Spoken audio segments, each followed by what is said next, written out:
You're not alone. If you need someone to talk to today, please contact Crisis Services Canada by either calling them at 1-833-456-4566 all hours of the day, or you can text them at 45645 at 4 p.m. to 12 a.m. Eastern Time. Remember, you're not alone, and Crisis Services Canada is here to help.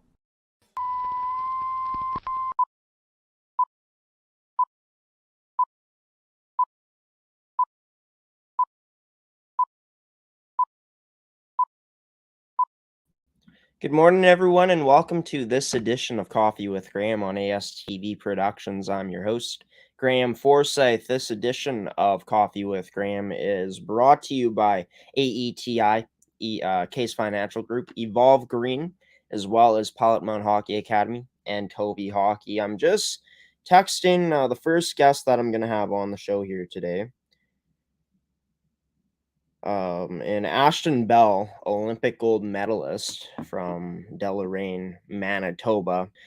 It's going to be great to have her on the show in just a moment here after the intro starts for Coffee with Graeme and ends to talk about just her experience of going through the centralization program for Canada, getting selected to the Olympic roster, and just going through the whole journey of winning Olympic gold. It's going to be a lot of fun talking to Ashton about that. Also going to have Cody Wall on the show on Off the Wall with Cody to talk about the past weekend at the 2022 Western Canada Hockey Exposure Camp, as well as the notable things he talked about with the two players that he had on last week's edition of Off the Wall with Cody. I'll also be joined by Jamie Bettens in today's episode to talk about the MJBL 2022 season, as that is approaching very quickly. But folks, this will be my second last ever edition of Coffee with Graeme. It's been a fun ride. Let's make it a good one today here, starting off with Ashton Bell, Olympic gold medalist for Team Canada's women's hockey team at this year's 2022 Winter Olympics. Here, Coffee with Graeme on ASTV Productions.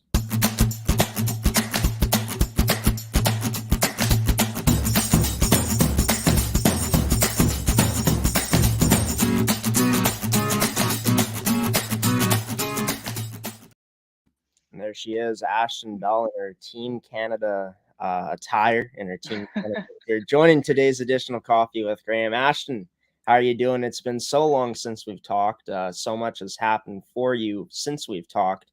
How are you doing on this Tuesday morning? I'm great. How are you doing? I'm doing good.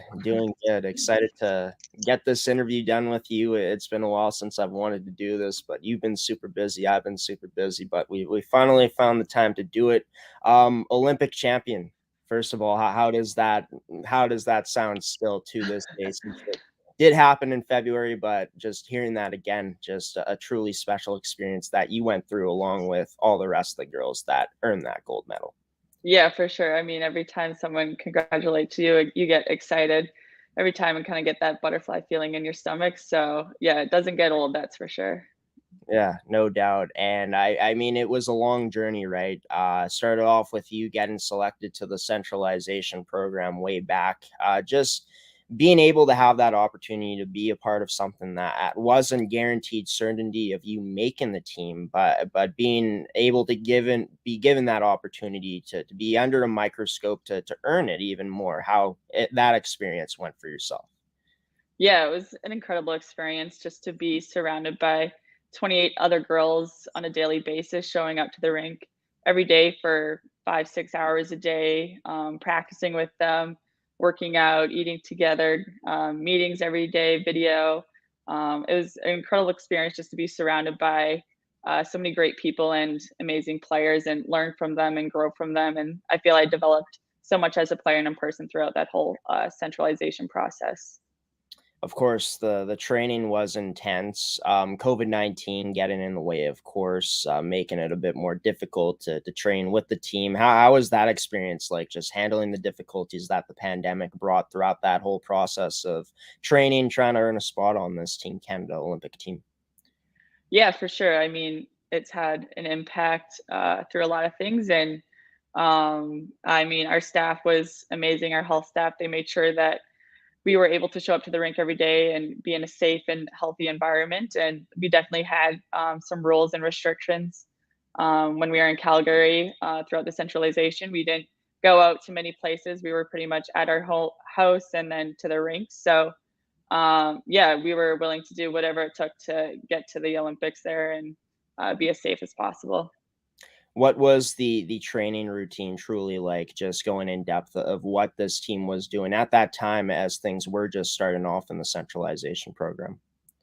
Yeah, so we would be going 5 days a week. We had games throughout the week, games on the weekend, traveling lots, playing U17 boys, junior A teams. We took a trip to Finland, and then the rivalry series as well against the US. So lots of traveling, practicing every day, working out together, like I said. And yeah, it was definitely a long process, but it was a lot of fun. And the group that we had made it that much better. So Dive into just like you said, had a chance to play U17 men's teams, had a chance to play against Western Canadian junior teams, went to Finland, like you said, the rivalry series, of course. So many different teams that this team played to get ready for this Olympics that went down in February of 2022 this year.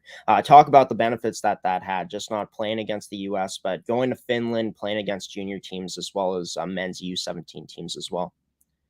yeah, I think every game prepared us in a different way for the Olympics. Those junior A games against the boys, the U17 games, we had to play a different style of game, and we feel our defensive game grew a lot. Playing those guys, we had to be stronger on our sticks, use our bodies more, good gaps, long sticks, making ourselves big out there, and just having better angles. So we feel that helped us a lot once we were at the Olympics and playing the women's national teams and stuff. So yeah, every game taught us something, and we learned something from each of those games.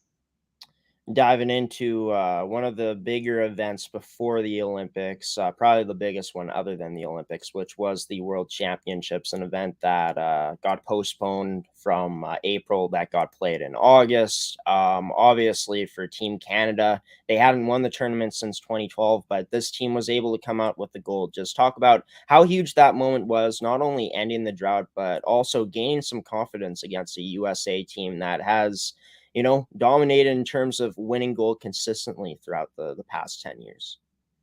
Yeah, for sure. That was a big moment for us and a big confidence booster as well.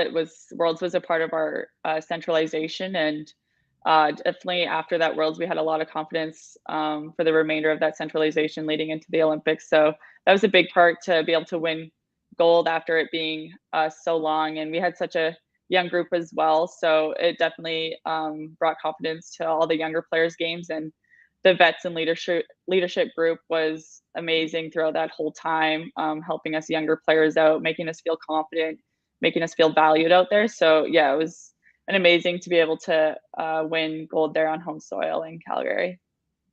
As the time went along, as things started to ramp up, of course, you got selected to this year's Olympic team. But just talk about, before that, leading up to it, just the level of intensity that the training took for, things as they ramped up towards the final roster that was selected. Yeah, for sure. I mean, it is a stressful process. It can get pretty grueling at times. You just day in and day out, you don't really know where you stand. You're competing for a spot every day for one of those 23 spots on the Olympic team, and you definitely get some doubt and frustration at times. But that's where the older girls came into play, and would talk to them, get advice from them as they've been through this process before, and just getting any advice from them. And just knowing that at the end of the day, if I showed up every day and worked hard, was a good teammate, and had a good attitude, that I'd be proud of myself no matter what the outcome was. So. Obviously, Olympics, a different beast than the other Team Canada teams that you've had a chance to play on in the past, as you've represented the country before. But were there any types of benefits that you took from your experiences in the past and maybe used them to your advantage, getting ready and continuing to train for this Olympic team? Yeah, I think just bringing my confidence. My 4 years at UMD, I've grown a lot, and making that transition to D in my last 2 years at UMD. Actually have one more left, going for a 5th year this next season coming up. But I think I learned a lot in those 2 years as defenseman at UMD, and it definitely helped me get ready for the Worlds in August and the whole centralization process. Well, the moment you got selected, it must have been an overwhelming feeling of just happiness, of just relief, because the process, like you said, got grueling at times and it did get intense. But just take me back to that moment when you first heard the news that you got the call to get selected to this Team Canada Women's Olympic team. Yeah, so we were actually at home. It was right before Christmas, and we had to do it over Zoom, obviously. Usually they do a big planned production, but with COVID and everything, we just did Zoom calls, and it was every as bit special as it would have been in person. We had a Zoom call, and you're on there with all the coaches, and they just like start off with congratulations, and I immediately just broke out in tears. Was so happy, just couldn't believe it. It was mind blowing that I was going to be an Olympian. And yeah, right after that call ended, definitely went and running to my parents and told them all about it. So pretty special. Yeah, must have been really special. I mean, just throughout the years of just what you've been through with the sport, to be able to make this team and celebrate it with your parents, how truly special was that moment? Yeah, as soon as I told them, Mom broke out in tears. Dad was like, "Really? Like, oh my God!" And yeah, they've just been my number one supporter since day one. That wouldn't have been possible without their love and support and guidance throughout my whole journey with hockey and getting me into the game. And I definitely owe a lot of my success to them. And yeah, they're my biggest fans. You know, once the moment happened, once you got selected, obviously understanding that there was more work to do, but for yourself, obviously playing on a very skilled, talented Team Canada blue line, you weren't looked at as like that star player, the player that would be relied upon to do all the big things out there as some other players might have been on this roster. Just in terms of understanding your role, you know, understanding the task at hand, just putting that into perspective, how did you feel like you were able to handle the role that you were given out there, the task that you had to handle throughout the time that you were with Team Canada's Olympic team? Yeah, I think one of the big reasons why our team was so successful is every player was willing to accept whatever role they were put in, and going to do that at their best. So for me, I think it was just being a good teammate, bringing energy on and off the ice. When I did get out there, just doing my best, being confident in my ability, and yeah, just going out there and having fun. I think the decor, the older girls emphasize that, just going out there, have fun, be confident in yourself, and know that you're a great player and can benefit this team a lot. So definitely just had good D zone and tried to create as much offense as I could out there. Going to Beijing, obviously there's the opening ceremonies, which all the Canadian athletes had a chance to be a part of. You know, just getting used to the time change, of course, from Manitoba time or wherever you were living to Beijing time. Obviously an adjustment, but talk about you know, what the experience was like first off once this team first stepped foot into Beijing.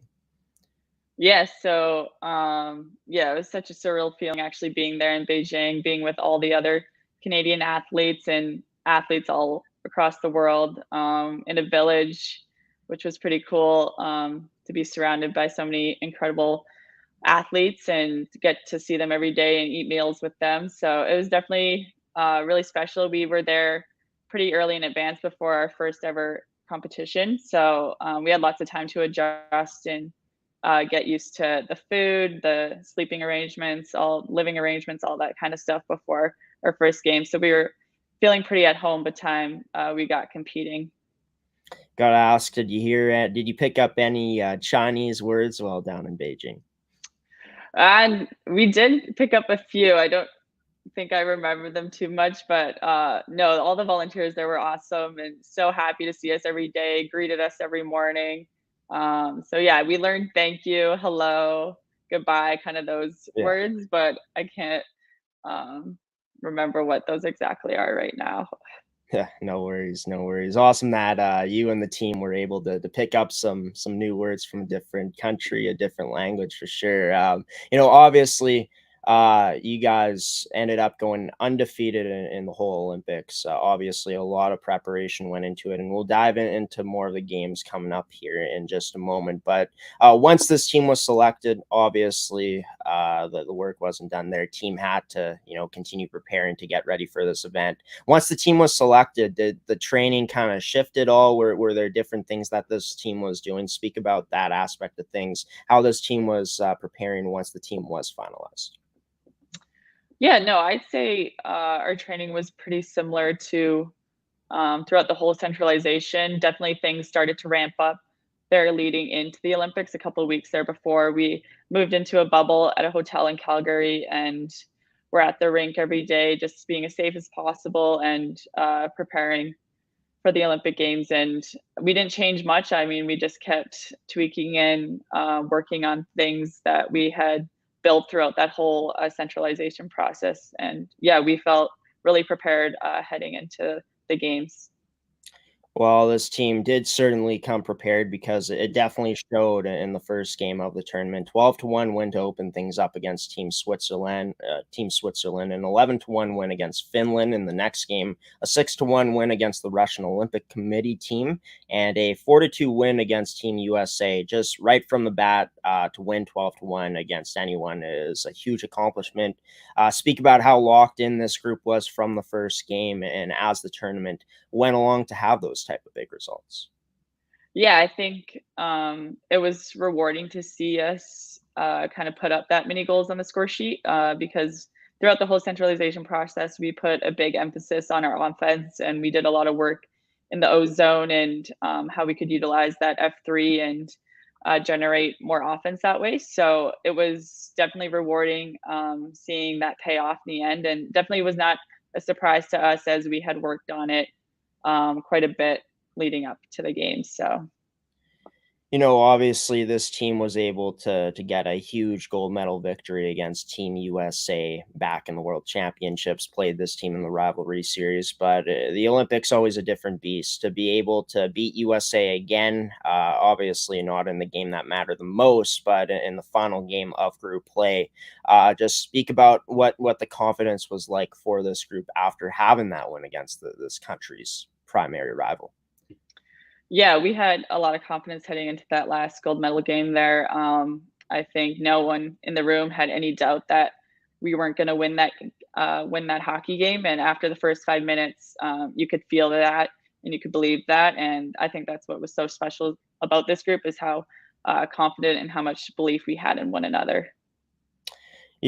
This Team Canada Olympic team lost back in 2018 in Pyeongchang in the gold medal game against the USA. Obviously, there were still some members from that Team Canada team that played on this one, of course. But, obviously for yourself and the newcomers, this was a new experience for you guys facing off against USA in the gold. But just to avenge that loss, the way it went down, to win gold after all the work that this team put in, must have just made that truly more special, with just taking into account how this team fared back in 2018 compared to 2022. Yeah, for sure. I think the girls that were a part of the team in 2018, it definitely had so much more meaning to it to win that gold here in Beijing. And yeah, they were all crying. Everyone was crying and just so excited for them as they put in so much work throughout the quad, the 4 years preparing for that moment. And their whole life, they've dedicated it to winning a gold medal in the Olympics. So it was, yeah, it's such a surreal feeling and so special. Yeah, and I mean, this team was up 3-1 heading into that third and final period. And I remember watching the game. US scored one late. They were pressing, and it was chaos. I will say that was just how they were trying to pour it on. You guys were defending, but you girls stood tall, and the reason why this team won the gold. But take me through those last moments of the game. I'm sure it's a blur to you because of just all the energy, the what's the word? um just everything that was happening. Describe those last moments of the game. Yeah, for sure. It definitely is a bit of a blur. I just remember screaming and jumping on the bench with Mash, the goalie, and we knew we had it in the bag, but it definitely did get exciting there at the end when they were on the power play and stuff and got a couple late ones. So, um, yeah, it was incredible. I mean, it felt like the longest last minute there, felt like forever. But yeah, we knew we were going to win that game. And as the clock ticked down, we were just on the bench screaming, getting so much excitement and ready to jump over the boards there to go celebrate with the rest of the girls. Once that clock hit zeros, this team was named Olympic gold medalists at this year's 2022 Beijing Winter Olympic Games. I mean, just the moment of that, seeing the clock hit zeros, celebrating with the team, getting the gold medal, having it placed around your neck. I mean, just a very special moment for yourself and the rest of your teammates. Talk about what those moments were truly like. Yeah, I mean, it's so hard to put into words what that moment means. Just being able to share it with the team, girls that you've cried with, had happy moments with, been through so much together throughout the last 4 years leading up to the games. And just to be able to put the gold medals around each other's neck was truly a special moment. And to be arm in arm singing the Canadian national anthem is a moment that I'll never forget. Yeah, and I mean, for any kid growing up, for women's hockey, talking about it in this sense, in terms of just getting to Team Canada, playing for your home country is the biggest goal at the end of the day. For you to be able to do that, I mean, you put on a Team Canada jersey before this, but to have it put on at the Olympics, to wear the Team Canada jersey, to wear a gold medal, I mean, looking back at it, looking at where you started in hockey, must be pretty awesome to realize what you've accomplished and where you've came so far in the sport. Yeah, for sure. I think it's unique being from a small town and making the Olympic team. And I'm just so grateful and honored to have been a part of that team and to win a gold medal. And just hoping that I can inspire more young girls in our community to dream big and to hope to one day to play in the Olympics as well. And yeah, it's been truly rewarding to be able to share that gold medal with everyone back home that has helped me get to where I am today. So, Yeah, no doubt. A kid from Deloraine, Manitoba. I mean, just as the years went along, getting more recognition, getting to play for Team Canada, winning a gold medal. I mean, it's just a heck of a story for yourself, Ashton Bell, to be able to do this. Now, I got to ask you one more thing before I let you go. Do you have the gold medal with you right now? And can you show the viewers what the gold medal I looks actually do have it with me. I've just been carrying it around with me this whole time. like? Right. Uh, let's see. I'll bring it out. It's been a while since I brought it out, but Look at that. That is a yeah. real gold medal. That is a gold medal that Team Canada's women's hockey Olympic team ended up winning in the 2022 Winter Olympic Games. What was it like when it was put on? Did it feel heavier than it looks? Yeah, it's really heavy. We weighed it was like a pound and a half. Wow. Everyone's reaction when they put it on, they're like, "Oh my God, like this is so heavy." And Yeah. yeah, that was definitely my first reaction and how pretty looking it was. So Yeah, well, it looks sweet. I mean, it's something to have forever, and just an amazing moment. Ashton Bell being a part of the many women that played on the 2022 Team Canada Women's Hockey Olympic team that won gold in Beijing, winning gold for the first time since 2014. Ashton, thanks for taking the time out of your day and joining the show here to talk about your experience at the Olympics. I wish you the best of luck. Whatever you do next, hoping to see you in the Olympics again come 2026, representing Canada once again. yes, thank you so much for having me. Of course, you take care. And wow, just getting to see an Olympic gold medal. I hope you guys enjoyed that. That is not something you get to see every day, but awesome for Ashton to be able to show me and every one of the viewers that. And yeah, an Olympic champion that is very humble, and hoping the best for her in her hockey career, and hoping to see her back on Team Canada's blue line come 2026. You'll be sure to see her playing in World Championships coming up for Team Canada as well. You'd have to think with just her, continuing to grow here as a hockey player as time goes along with Team Canada, with that Olympic program, and just the World Championship squad, or wherever Ashton Bell may be playing next at the international level.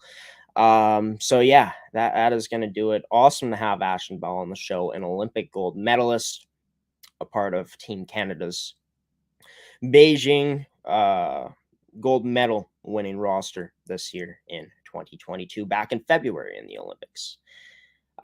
So it's time now to throw it to a commercial break. And after the commercial break coming up, I'm going to be sitting down with Cody Wall on Off the Wall with Cody to discuss the 2022 Western Canada Hockey Exposure Camp for one last time on the last ever edition of Off the Wall with Cody. It is going to be a good one for sure.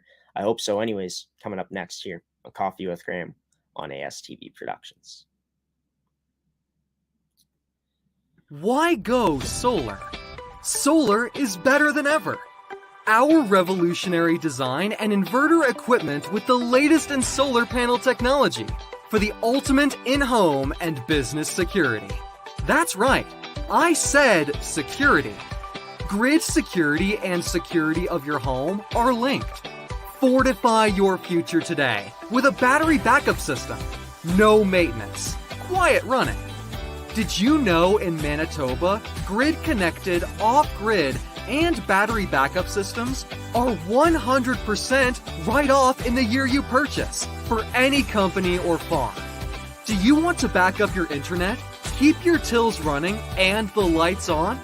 We can install a system that is right for you with battery backup fully capable of taking on all those essential loads and keeping you running. When you call our experts at Evolve Green, ask about getting your free energy audit today.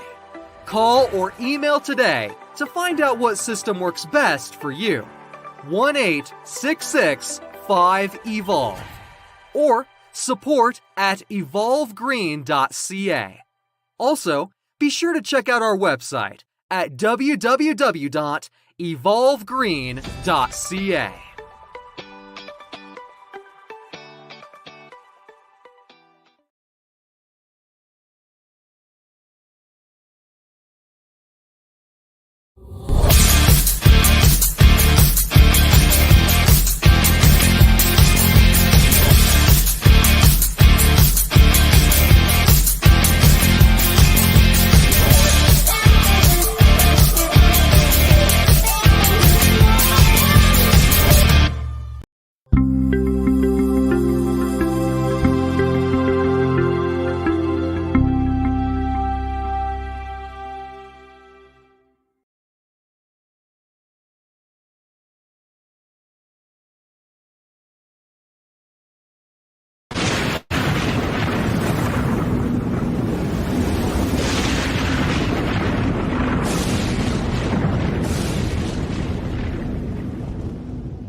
Cody Wall joining this week's edition of Off the Wall with Cody here on Coffee with Graeme. Cody, always nice to be joined by you here on your weekly segment.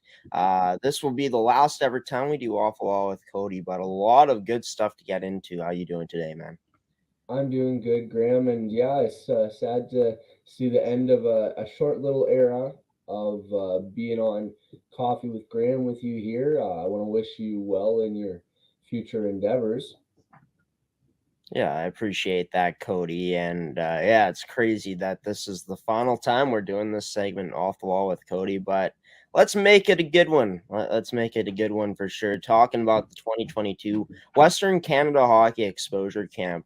Before we get into this weekend's past action, you had a chance to interview some more players in your edition of Off the Wall with Cody last Tuesday. Tell me about how that edition of your show Off the Wall went. Yeah, I got a chance to sit down and talk to Grayson Hanley of the Martinsville Martyrs and Colby Eggman of the Cochrane Generals. Great conversation with both gentlemen there just about their excitement level coming into the Western Canada Hockey Exposure Camp, and kind of some of the things that they're going to be doing to, set themselves apart from some of the other players that are going to be there. With there being 340 players that were in attendance this week, going to try and look to do anything to stand out and be one of the guys who kind of stood out above the other 340. Yeah, and was interesting to see how these different players were looking for ways to stand out this past weekend. We'll talk about that in more detail coming up here on this week's segment. But talking about the things that you found the most interesting, the most notable parts of your interviews with not only Colby Eggman, but as well as Grayson Hanley. Yeah, Grayson, we talked a little bit about they had gone on to win the championship in his U15 year with the Martinsville Martyrs, and just some of the got a chance to play with some players like Braden Yeager and Riley Height, and we had talked a little bit about what it's like playing with high level players who guys like Braden and Riley who've moved on to the WHL, what it's like to play with guys like that to help you elevate their play. And we also talked about some of the things that his setbacks from this last year. Unfortunately, wasn't able to finish out the year because he wasn't able to put out a full season because he did end up breaking his leg throughout the year, but still managed to pick up just under a point per game. And that for defenseman, a smaller stature defenseman, is something you're always looking for. Yeah, and great to know that he was able to come back and have a good impact after his injury. Never a fun thing to go through, and to see him recover the way he did and put up the production like he did is something special to see, of course. Let's get into the actual camp, of course. I know that you weren't able to keep tabs on every single game. Of course, you were only to keep tabs on certain games because you were in one of the arenas. Cody, you were in Arena 2. Another production crew was in Arena 1. But in Calgary, Alberta, you had a chance to be down there to cover the 2022 Western Canada Hockey Exposure Camp. I announced 3 games from my house, but talk about it, what the atmosphere was like in the arena you were in for this tournament in Calgary, Alberta, for all these players that were playing in those games. Yeah, it was real high intensity. You could tell the players there were wanting to make an impact and really kind of set themselves apart from the rest. There was a lot of physicality I had seen in our rink. There was a lot of skill also, a lot of multi-goal games. I believe we did see one that ended up being, I believe it was 9-1. So, a fairly high offensive output. We did see some tight ones too. So it was really a range of styles of hockey that you got to see out in Calgary this last weekend. Yeah, a little bit of everything. Some ties, some close losses, some close wins, some blowout losses, some blowout wins. Many different ways these teams were winning this past weekend at the 2022 Western Canada Hockey Exposure Camp. And speaking of the teams, I mean, there were 20 in total. What was so impressive about you of how, certain teams were finding success? Because I'm not sure, maybe there were some exceptions where some of these players did play with each other, but for the most part for these teams, most of them, this was their first time playing with each other. Did you think that made that even more impressive for those teams that had success, taking that into account? Yeah, definitely. Like you said, there's probably a couple of one or two players on each team that maybe had played with each other in the most recent season, or even in the past couple of seasons, going back 3 or 4. But it was real impressive just to see that Team Teal, who ended up tying with Navy Blue, Team Red, and Maroon, all with 3 wins. Oh, and with Team Gray, all with 3 wins. It was real interesting to see how those teams kind of were able to band together. You could see that they were able to come as a bit more of a cohesive unit. Some of the other teams, you didn't see quite as much communication amongst the players, and that was something that you could kind of see unravel in a game was when there was sometimes some lack of communication. The teams that weren't able to communicate well on this short sort of tournament were finding themselves down early in games. Let's move into the players that stood out the most to you, right? We talk so much about the players that would be notable in your opinion, and players that you interviewed on Awful with Cody on your show. We've talked about them, but of course, we didn't have a chance to talk about everybody. And there were some players that came out and had huge weekends that we hadn't talked about before. Like a guy like Owen Miller, as well as a guy like what's his name, Reese Hicks, a guy like Antonio Fariz as well. Those were just three players that were mentioned among the top of the leaderboards and points in this tournament by the Hockey Exposure Camp account on Twitter. But who were the players that stood out to you from this past weekend that you got to saw? Yeah, I got a chance to watch Zach Branson a couple of games. He ended up playing for the Team 9 Orange team. He managed to, in his 4 games, pick up 11 points. I was able to, on my rink, able to watch a guy I had interviewed, James Hooten. He had played for Team Purple. He had ended up being more than a point a game. And really, he was a player that a couple times when his team was down, you'd see that extra little jump in his step because he kind of was one of the older players at this camp. So that was something that I kind of noticed, maybe because having interviewed him, having a little bit more familiarity with him, having that keen eye to maybe focus in on him, he was somebody I also liked out there. Well, right on. And definitely players that did make impacts there, James Hooten, along with the other that you mentioned there, Cody. And I said that you got to saw. I should have said that you got to see. Yeah, that was a bit of a weird way of me phrasing the words there. But we'll continue on to this last question I'm going to ask you.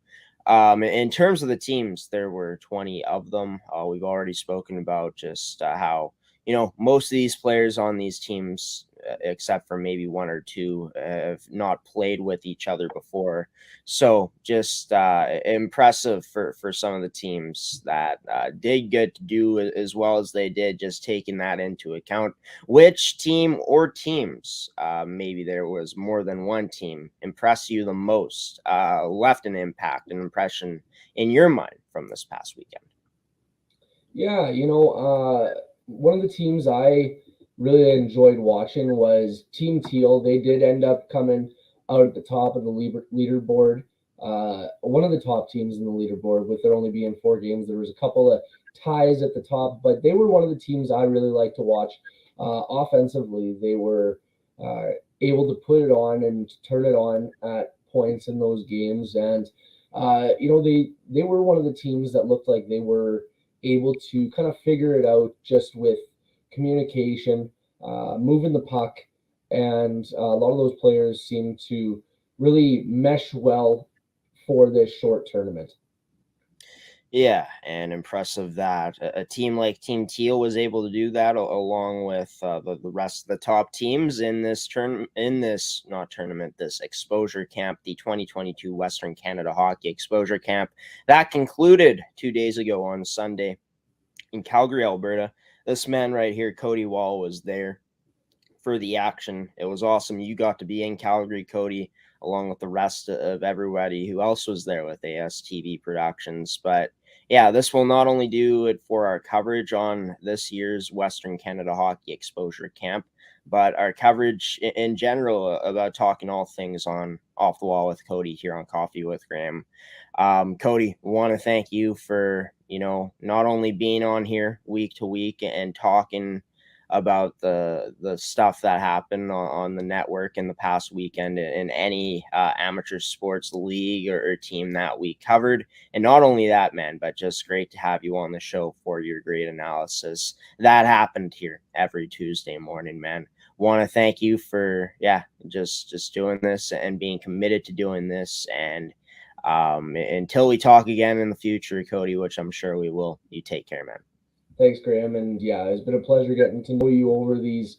Only been a short couple months, but you've definitely, with your expertise working with ASTV, you've helped me learn how to improve on my skills here with, now starting to do my own show. And you're somebody I've had been able to lead on a little bit with information. So I want to thank you. And like I said earlier, I want to wish you well in your future endeavors. Hopefully, we're talking again soon.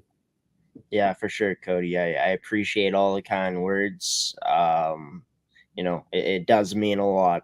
And yeah, for yourself as well, Cody, and best of luck in your future endeavors with ASTV and whoever you may work with in this industry in the future, man. You'll do great. Thanks, Graeme. Have a great day. You too, man. Well, it's an end of an era, folks. A short era, as Mr. Cody Wall said. But yeah, that's Off the Wall with Cody for this week in the final ever edition of that segment.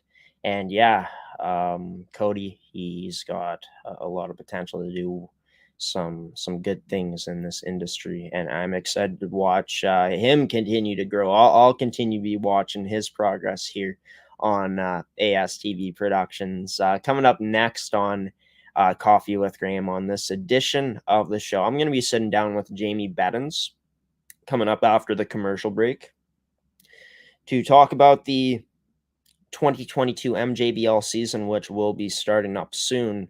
You'd have to imagine going to get some details on when the season will exactly be starting, as well as the number of teams that are coming to play this year. Hoping to get that number confirmed on today's edition of Coffee with Graeme. Are the Elmwood Giants still the team to beat? Are they going to be the favorite coming in as 3-time champs in the past 3 years, three-peating? Will we be seeing another team on the rise? The notable players coming into the league this year that may be returning. I'll see if Jamie has some insight on that. It's going to be a lot of fun coming up. Folks, if you do look at the description of today's episode, you will notice that Graeme's mental health fundraiser is linked down below in the description of this episode. This is the last day to donate if you want to the Canadian Mental Health Association.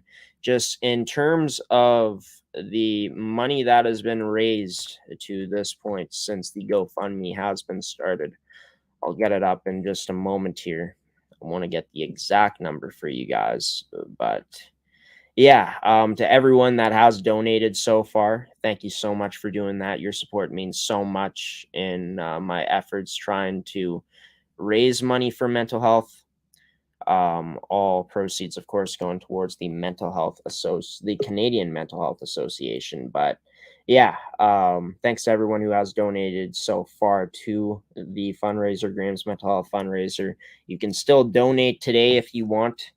It is closing today, though. So if you want to donate either $1 or $100, it does not matter any type of money being raised towards this great cause is good money raised. And if you don't want to share, if you don't want to donate, but you just want to share, that is fine as well. Please share to family and friends to get some odds on this fundraiser. Some more $287 raised so far. So that's fantastic, even though I'm not going to come anywhere close to hitting the goal of 1,000. But thanks to everyone who has taken the time to donate. And yeah, there is still time to donate. Of course, my views in this fundraiser do not align with ASTV Productions' views and opinions on Bell Media. They are my views and my opinions only. But yeah, link down below if you do want to donate today. There is still some time. Fundraiser, Graeme's Mental Health Fundraiser, will be closing at the end of today, May 10th. But with me saying that, it's time now to switch over to another background to this baseball diamond right here. Coming up next, Jamie Bettens comes on the show to talk about the 2022 MJBL season. Coming up here next on Coffee with Graeme on ASTV. Welcome to Pilot-Mound Hockey-Academy, your world-class academic and hockey training facility created to maximize each student's athletic and academic potential. Blackjack Stewart Arena, home of the Buffalo, is inside the 46,000 square foot complex, as well as a curling rink and other facilities. The students have a unique combination of successful, well-rounded education at Pilot-Mound Collegiate Institute and the professional hockey training in an encouraging community. The years of experience of on-ice coaching propel our students to the next level, both mentally and physically, in a professional environment.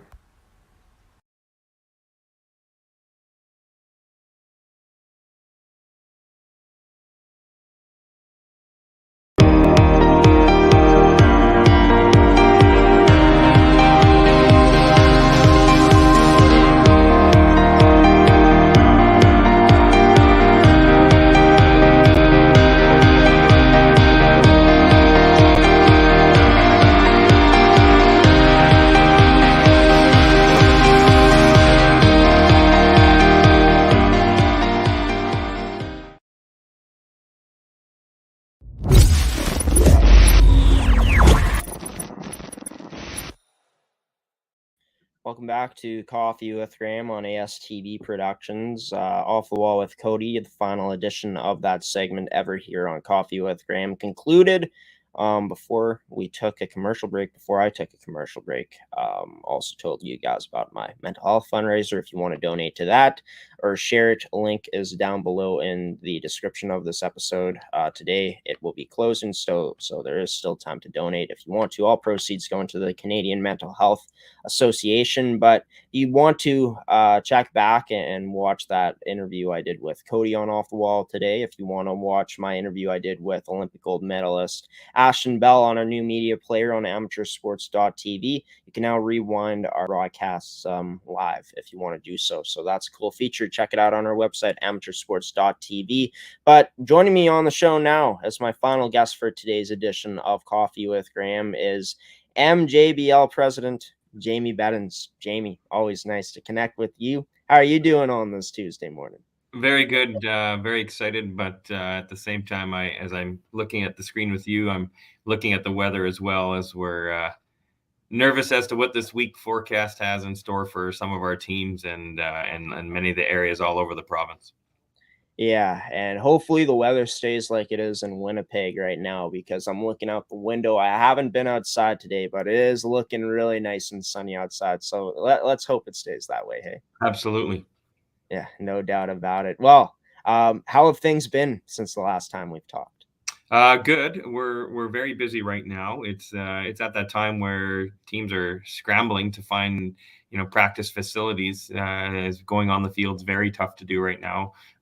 We have some teams where even access to get into the town or get out of their towns to get to practice is a bit of a challenge as well. And sometimes there's more to life than just baseball. So we're trying to do that delicate dance of, having our teams prepared so that they're not getting hurt early in the season, but also getting the season in on time so that we can send our teams off to national championships and players back to college and back to work and university as well. Yeah, and with all that being said, in terms of the problems that may be the issues facing some players right now in the league and in terms of the fields, I mean, with all that out of the way at the same time, I mean, with the season coming up just before we know it, what the excitement is like around the league right now with knowing the season is just around the corner. It's very high. We've got a lot of players that probably didn't play in the league last year because of college commitments and with COVID maybe stayed down south. So I think the caliber of the league will be up again. We seem to be doing a really good job in our feeder systems with our U18 program and our provincial team program, churning out some really solid players as well. More players are leaving to go to academies and still returning back to choose the MJBL to do their summer ball. So we're excited. The St. Boniface Legionnaires are back. So we are back to 8 teams this year and looking forward to having a really good season. Yeah, and I mean, this is a league with so much parity.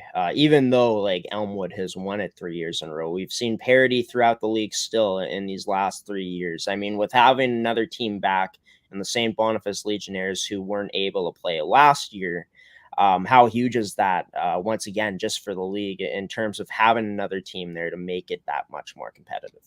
Yeah, for us, it's a big opportunity. St. Boniface is a good market. They've got a great facility there, so the caliber of ball that comes out of the Bonnie Vitel area is always high. So to have them back, have the facility going, is just an absolute boost to our league. It's not a good thing to have them out of the league, but it was really more tied to just player availability at last year when they took the leave. So those players are back, and we're looking forward to that.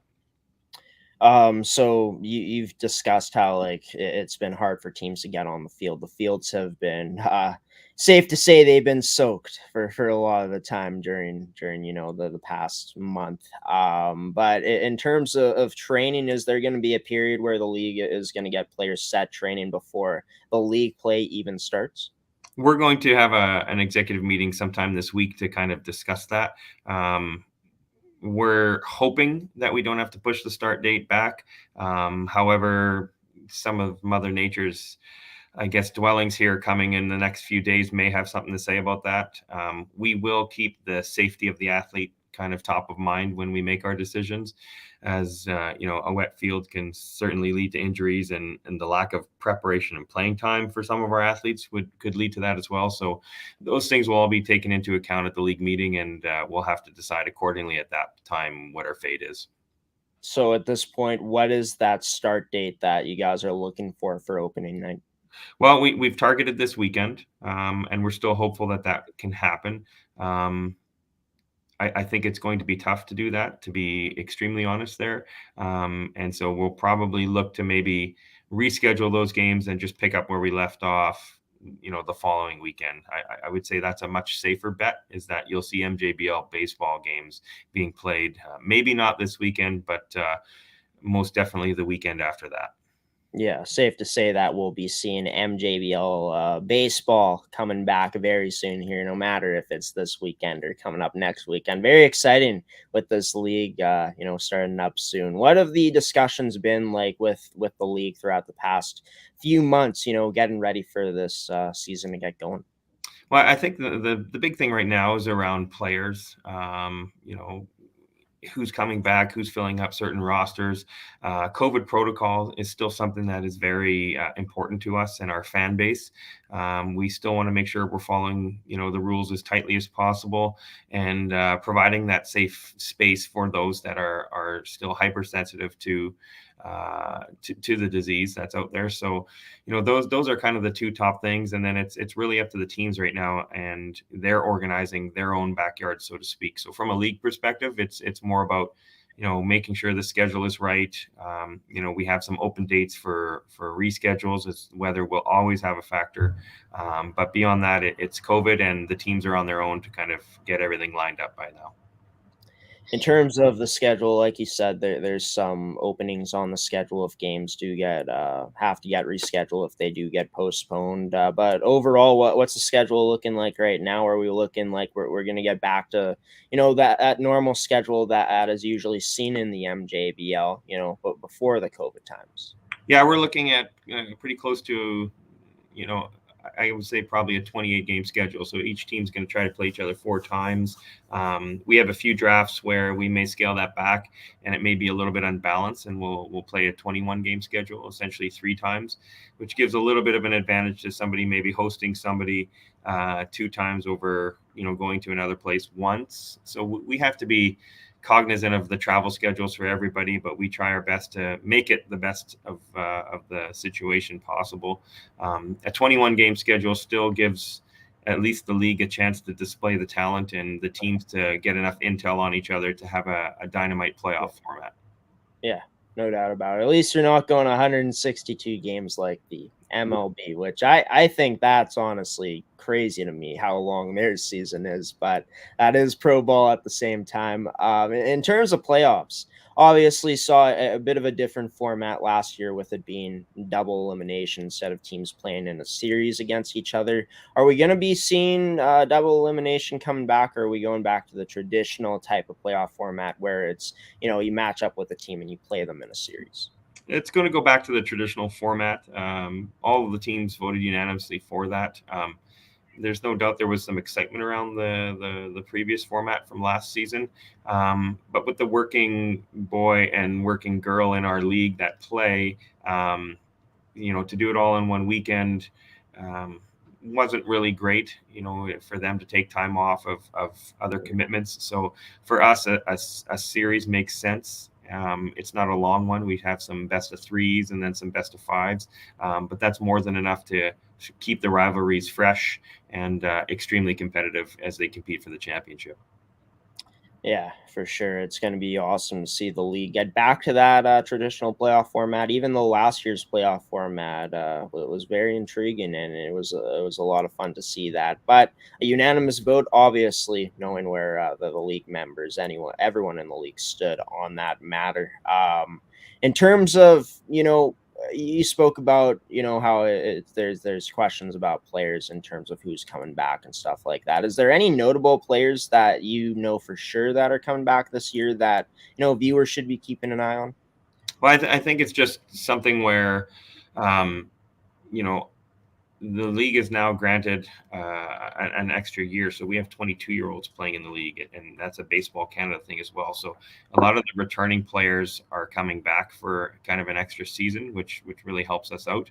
As far as key names, I'll leave that up to the teams to kind of take that. I don't want to steal any thunder, and I also don't want to, throw any shade on teams by not mentioning any of their players. But, we do have the Elmwood Giants as returning champions, so they're going to have probably the biggest target they've ever had to date, especially with teams, getting very hungry for another season here. And with that being said, Elmwood has been just the best of the best throughout the past 3 seasons in this league. Obviously looking for a 4-peat. Would you say that Elmwood, with the experience they've had in the past 3 seasons, with the roster they will most likely have being very strong, would you say that team is looking like the favorites once again coming into the season? I couldn't see a league where you wouldn't have a 3-time defending champion come back. Obviously they've proven year after year that even with change and with loss of players, they don't rebuild, they essentially reload. And without question, Elmwood has that number 1 ranking until somebody decides that they're going to step up and take it from them. Yeah, no doubt. And they've earned it throughout these past 3 years, and it's going to be tough to beat this Elmwood Giants team again, with just knowing they'll most likely have a lot of their players returning this year from that 3-peat squad from last season.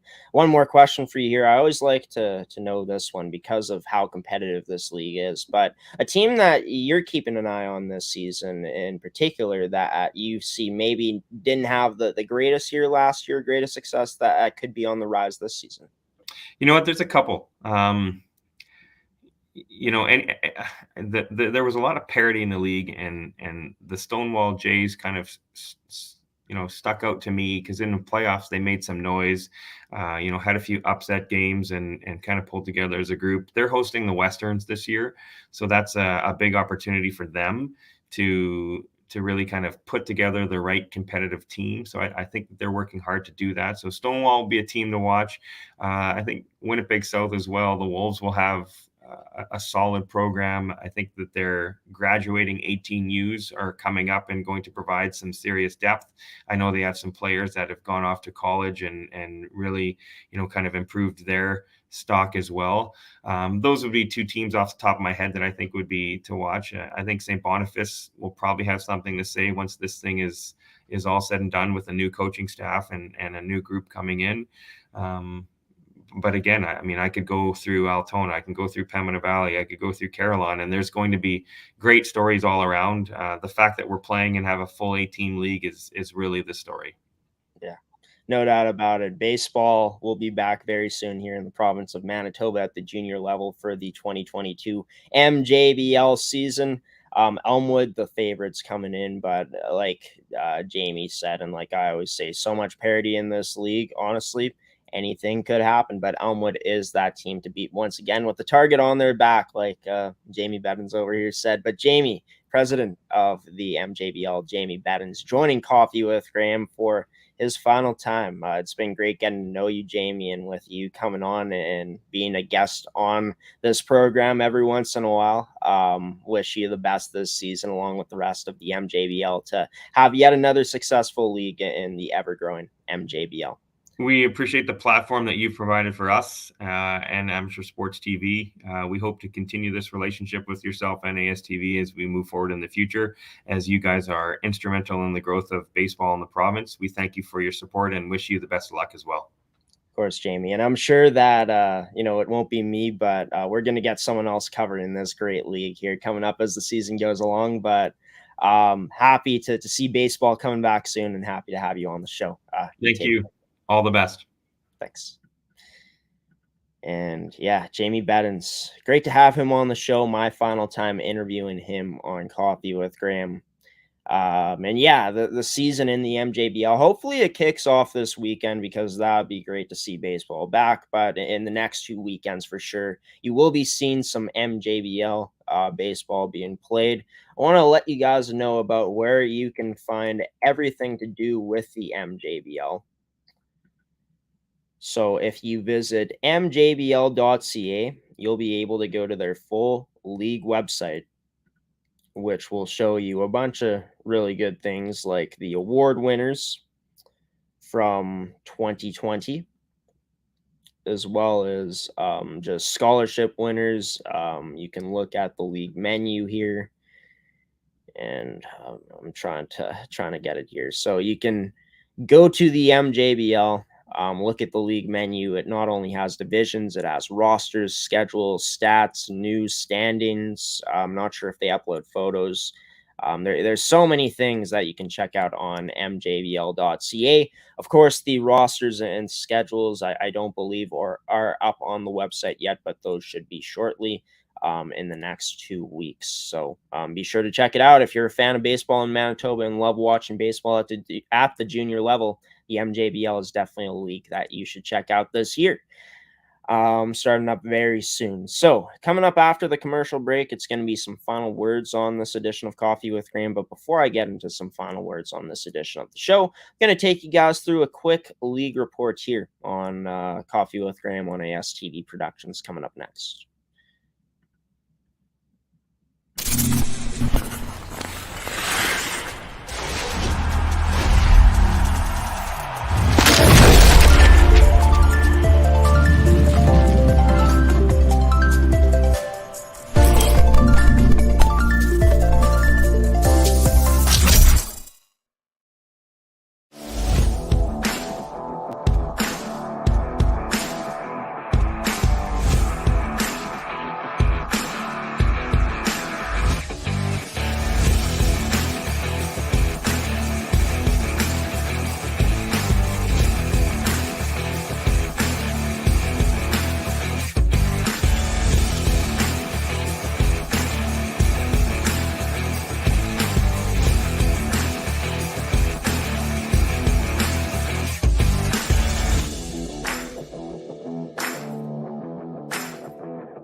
Welcome back to Coffee with Graeme on ASTV Productions. Everybody, just got done talking with Jamie Bettens, president of the MJBL. It was great to talk to Jamie here on the show. Want to thank him for coming on today's edition of Coffee with Graeme, as well as Ashton Bell, Team Canada Women's Hockey Olympic gold medalist, and Cody Wall and Off the Wall with Cody for being on today's show. Special thanks to you, the viewer, for tuning in to today's episode as well. Also, a special thanks to the sponsors of Coffee with Graeme and AETi, Caisse Financial Group, Evolve Green, Pilot-Mound Hockey-Academy, and TOVI Hockey. Welcome back to the show, everybody. Not going to end off the show just yet. I want to quickly go into a league report here, and we'll roll through it. And talking about really only one league to talk about today. I'm not going to talk about any Saskatchewan leagues. but I am going to be talking about one league in particular, a junior hockey league that is wrapped up this year. The MJHL was the Dauphin Kings and Steinbach Pistons in this year's MJHL finals. And we'll show you the screen right here in just a moment. Looking back at the regular season. So quickly here.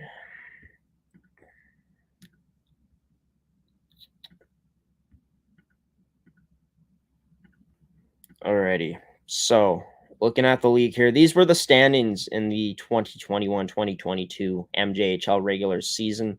The Dauphin Kings finished first place in the West Division with a 41-12-1 record, good for 83 points, 221 goals for, and 133 goals against. You can also see there they had 5 overtime wins, the most out of any team in the league in that regard. But the Steinbach Pistons were even better in the regular season, the champions of the East Division, finishing with a 42-9-2-1 record. 2 of those wins coming in OT, 239 goals for, 122 against. A big reason why, well, just their stats, their goals for, goals against average, their record. A big reason why this team was first place in the league this season and in the East Division. But looking at the playoffs, going into it here, get the playoff tracker. It was the Steinbach Pistons facing off against the Dauphin Kings. And yeah, this will be going 7, everybody. This will be a very entertaining game 7. Of course, I told you all about games 1 through 4. 5-1 for Steinbach to open it up, 5-1 for Dauphin in game number 2 to knot up the series at 1 apiece. Steinbach won 5-4 in OT in game number 3, and then Dauphin answered right back with a 5-2 win. So it was Friday, May 6th, the last game that I talked about that was coming up on last week's edition on Thursday night of League Report on Coffee with Graeme. It was Steinbach winning at home 2-0. So the pressure was on Dauphin to extend their season and this series, which they did on Sunday, winning 2-0. So tomorrow night, it all goes down in Steinbach. The Steinbach Pistons against the Dauphin Kings. Can the Dauphin Kings finally take a game after they won it? And can the Steinbach Pistons answer back after losing 2-0? And failing to close out the series in Dauphin this past Sunday? Well, you have to wait and find out for Wednesday, tomorrow night on May 11th in 2022 at 7:30 p.m. Dauphin will be in Steinbach to play for the MJHL Championship. And a game 7 that every kid dreams of playing in, even though this is just the junior level, no matter what level it is, game 7. Always one of the most exciting games in sports, if not the most exciting. Yes, the most exciting game in playoffs, hands down, has to be game 7. No matter what the score may be, just the hype going in, it's just always so awesome to see. But, this is going to do it for League Report today, everybody. It was a short report talking about the Steinbach Pistons and Dauphin Kings, game number 7. It's all on the line tomorrow for the MJHL Championship in Steinbach, Manitoba at 7:30 p.m. between the Pistons and the Dauphin Kings. But I will have a more in-depth league report for you guys coming up on Thursday night's edition of Coffee with Graeme. I'm really just going to be going through every single league that I've talked about and telling you guys about, maybe some of the news that's been happening throughout these leagues since I've last talked about them. We'll be talking about the MJHL, of course, since the finals will be concluding after tomorrow, and the season will be concluding. So stay tuned for that on Coffee with Graeme. I might also be looking at some junior hockey leagues out in Saskatchewan as well and giving you guys some updates on that, which I think I will do. So stay tuned for that on League Report coming up on Thursday night on Coffee with Graeme. But folks, this will do it for this edition of Coffee with Graeme on ASTV Productions. I've been your host, Graeme Forsyth. want to give another special thanks once again, even though I already have, to not only you, the viewer, for watching today's edition of Coffee with Graeme, not only to our sponsors of Coffee with Graeme and AETi, Caisse Financial Group, Evolve Green, Pilot-Mound Hockey-Academy, and TOVI Hockey, but also to the three people who joined me in today's episode: in Ashton Bell, Team Canada Women's Hockey Team Olympic gold medalist, and Cody Wall, and Off the Wall with Cody, and Jamie Bettens, president of the MJBL. Thank you to those three guests for joining today's edition of Coffee with Graeme and making it special. Want to mention again, since it is the last day, Graeme's mental health fundraiser closes today on GoFundMe.com. It is called Graeme's Mental Health Fundraiser. All proceeds being donated will be going towards the Canadian Mental Health Association. I've raised $287 so far. Thank you to everyone who has donated so far. Truly appreciate your support. I truly appreciate your support. There's still time to donate. Of course, it closes tonight at midnight. Whether you donate $1, $100, whatever amount you donate, any money makes a difference, folks. I'm telling you that right now. But if you don't want to donate and you don't want to donate any money, that is fine as well. Please do share it, though, with friends and family to get the word out.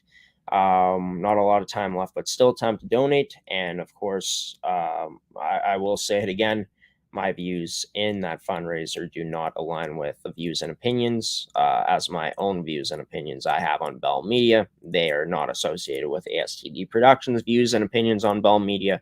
They are my views and my opinions alone. But like I said, still time to donate. Be sure to do that if you want to, or also share it as well.